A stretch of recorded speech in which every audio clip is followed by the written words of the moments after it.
Subject, ED 219, the teacher and the school curriculum. Activity 2, the scenario. A school has been using the same curriculum for 10 years without any changes. Question number 1. Why should the curriculum be evaluated?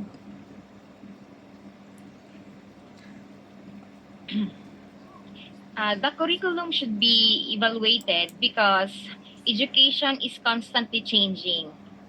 New knowledge, new technology, even new teaching methods develop over time. If the curriculum stays same for 10 years, it may no longer meet the needs of students.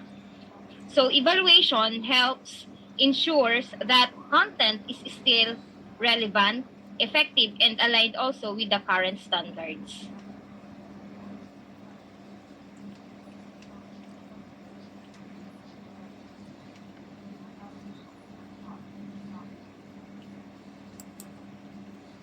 Mamarina na.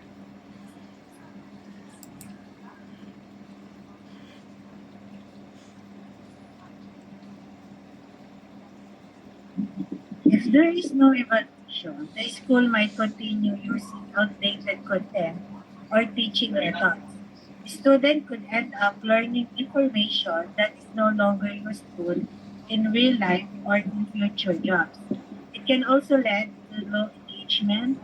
Students may feel bored or disconnected because the lessons don't match their interests or current needs.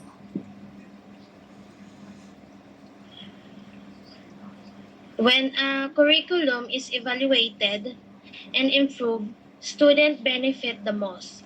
Lessons become more updated, meaningful, and easier to understand. Teachers can also adjust their teaching strategies to better fit students' learning styles. In the end, students learn more effectively and are better prepared for higher education, work, and real-world situation. For me, to ensure it remains relevant, dapat tugma ang itinuturo sa kung ano ang kailangan ng mga estudyante sa ngayon. Kasi dapat din effective and aligned with current knowledge of the students and what the students need. Baka kasi outdated na yung mga nasa curriculum. Then question number 2. What problems might arise without evaluation? Okay. Without evaluation, yung curriculum, pwede siya maging outdated tsaka hindi siya effective na. So, ang student, ang pag-aaralan niya pa rin is yung old information na hindi na siya useful sa magiging takbo ng in real life. Ang teaching strategies din ay magiging hindi na siya tugma dun sa learning style ni student. Ito yung nagiging dahilan kung saan magiging low ang performance ni student. It can also result a gap between what student learn in school and also the skills needed for higher job education.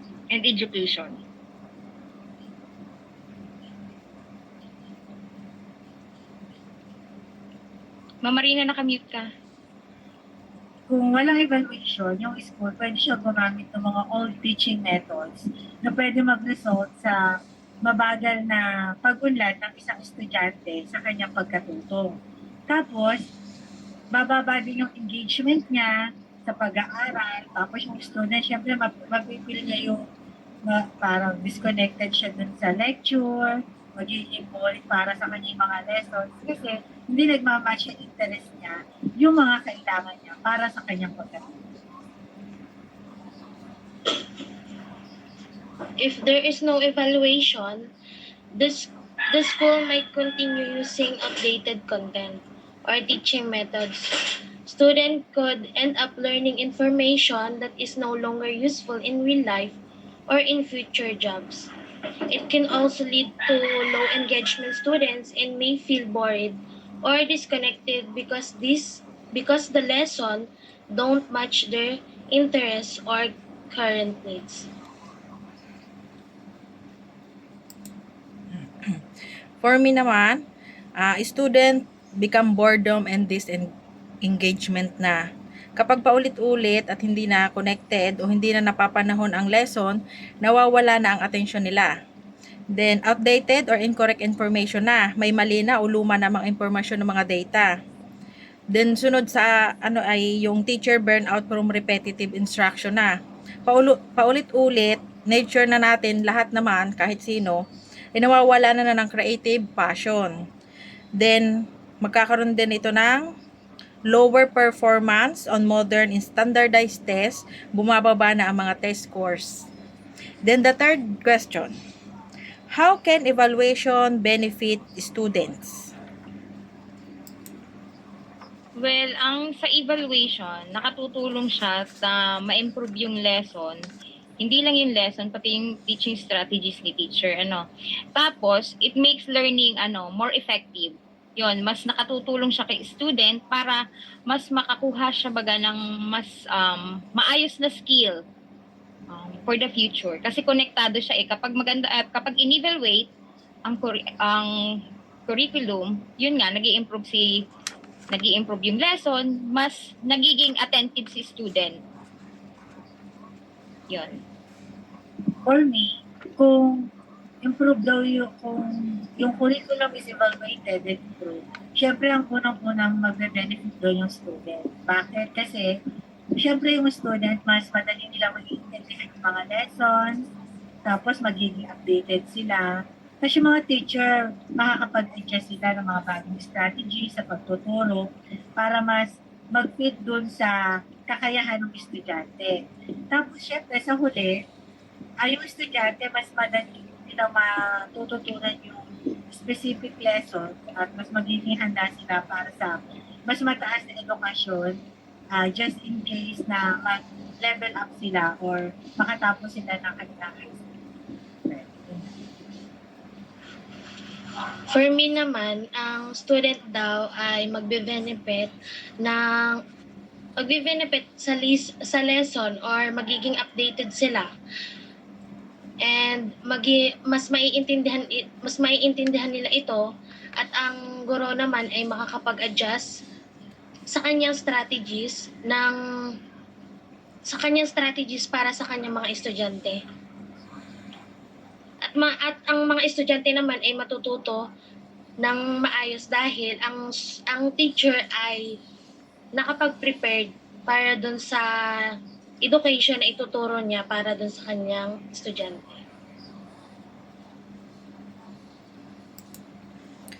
Okay. Sa akin naman, nagiging more engaging, relevant lesson, mas nagiging interesado sila. Sa acquisition of current naman, nagiging ready naman sila sa skills, natututo ng totoong skills na magagamit nila kapag nakapagtapos na ng pag-aaral. Then, better support for different learning needs. Tapos, nagkakaroon na rin ng increased confidence and readiness para sa college or kung halimbawa magtatrabaho na, mas increase na yung confidence nila. In short, ang evaluation ay nagkikip ng curriculum alive and useful para i-update ang curriculum na makakatulong para sa success ng mga bata. Then, for activity number 3 na, the scenario. A teacher finds that students are not actively participating during lessons. Question number 1. What data should be collected? Okay. What data should be collected? The teacher should collect data on number of students participating in class. O yung mga estudyanteng mga active sa recitations, ganon. Tapos,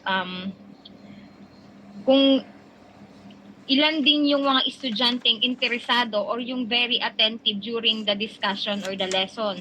Tapos, yung mga feedback from student about sa lesson nila. Then, of course, yung test and quizzes results to see the understanding of a student. Yung teacher pwede siya mag-gather ng information tulad ng performance result ng student. Ako, yung mga quiz niya, flipboard, or yung assignment. Tapos, pwede din isang factor yung behavior observation. Sino yung sa mga estudyante yung parang nahihigang sumagot, sino yung distracted, or sino yung hindi interesado sa lesson.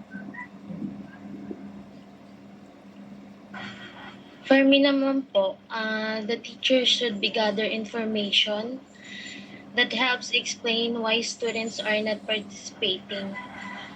So the teacher we can gather that class participation records and pwede siyang magtanong ng questions, joins discussion, or stay silent.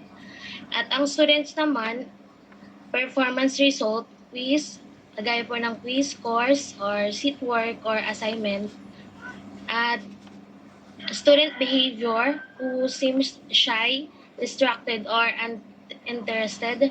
Student feedback, or dislike about the lesson, or possible factors, style, lesson difficulties, or collecting this help the teacher see it problem is academic, emotional, or related to the teaching methods.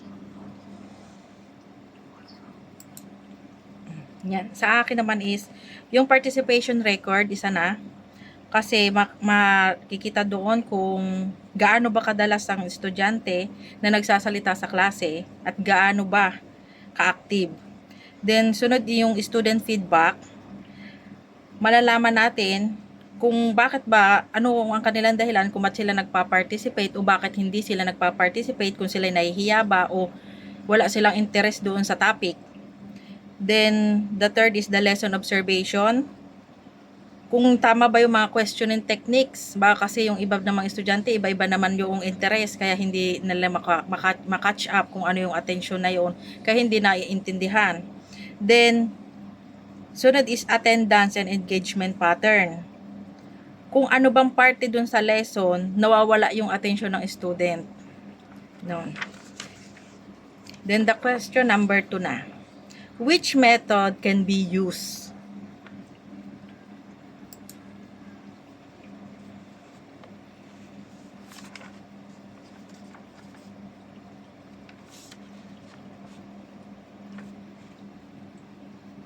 Naka-off mic ka po. Sorry. Teacher may use the classroom observations para makita niya kung saan nga ba kulang, kung bakit ang student is mababa yung pakikipag-engage during lessons or sa participation. Maaari din siyang gumamit ng mga survey questionnaires or simple questionnaires nga to understand bakit si students are not participating. Yun lang ang methods na pwede niyang gamitin for me. For me naman, si teacher pwede siyang gumamit ng combination ng qualitative sa ng simple classroom research. Tulad ng, halimbawa, interviewin mo yung estudyante mo kung bakit lagi siyang tahimik, hindi siya nagpa-participate during discussion, or kaya naman yung action research, kung saan si teacher naman magtatry siya ng ibang teaching strategy, mag-observe ng result, tapos kung ano, i-adjust niya para mag-fit dun sa level ng kakayahan ng kanyang estudyante. For me naman, ang pwedeng gawing method ng teacher ay survey. Pwede siyang magtanong sa student directly about sa kanilang mga experiences, and meron pang observation, watching how the students behave during lesson. And yung action research, where the teachers tries to teaching strategies, observes result and adjusts it among this. Classroom observation in the short surveys are often the easiest and the most effective starting point.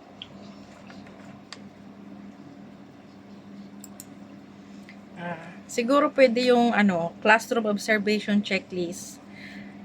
Yung nagtatrack ng participation event, isa na rin. Then yung anonymous student survey na hindi alam na, hindi kilala, yung hindi nakalagay yung pangalan para hindi sila takot kung ano yung nasa saloobin nila, pwede nilang ilagay talaga. Yun ang para sa akin. Then the question number 3. What should be done after analyzing the result? Okay. Okay na.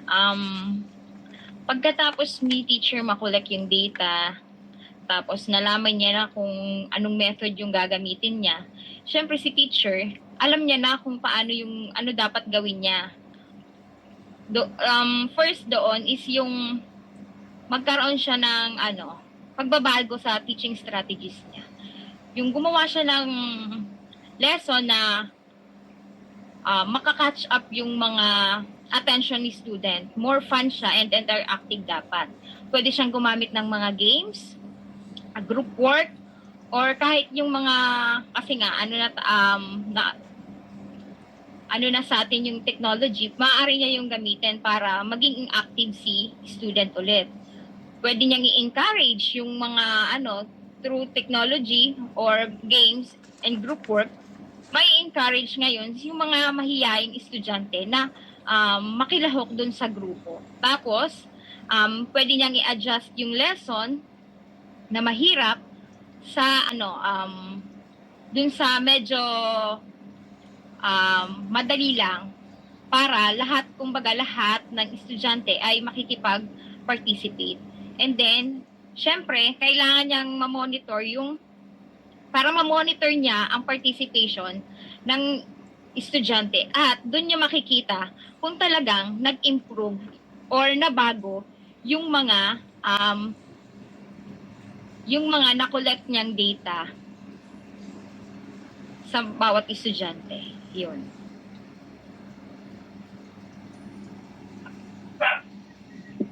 For me naman, after na ma-review ni teacher yung data, ang pwede niya gawin action is yung, halimbawa, yung mga mahihayin niyang estudyante, pwede niyang i-encourage palalo yung mga yon na mag-participate during discussion.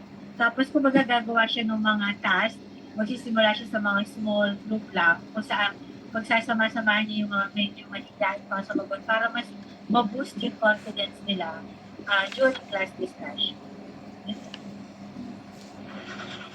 Siguro sa akin, pag na-review na ng teacher yung data, ang sigurong magandang action ng teacher ay mag-adjust siya ng teaching strategies niya, kagaya ng mga interactive activities na mas mabuboost yung mga confidence ng kanyang mga students.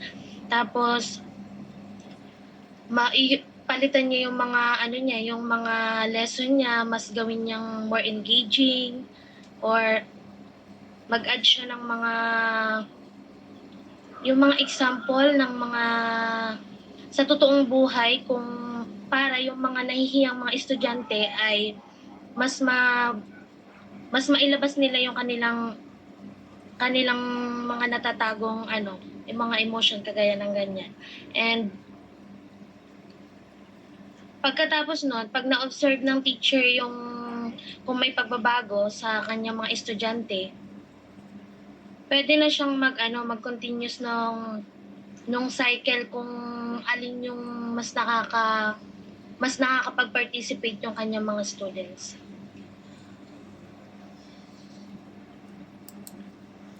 Sa akin, yun nga, isa na din yun, adjust teaching strategies based on the observation.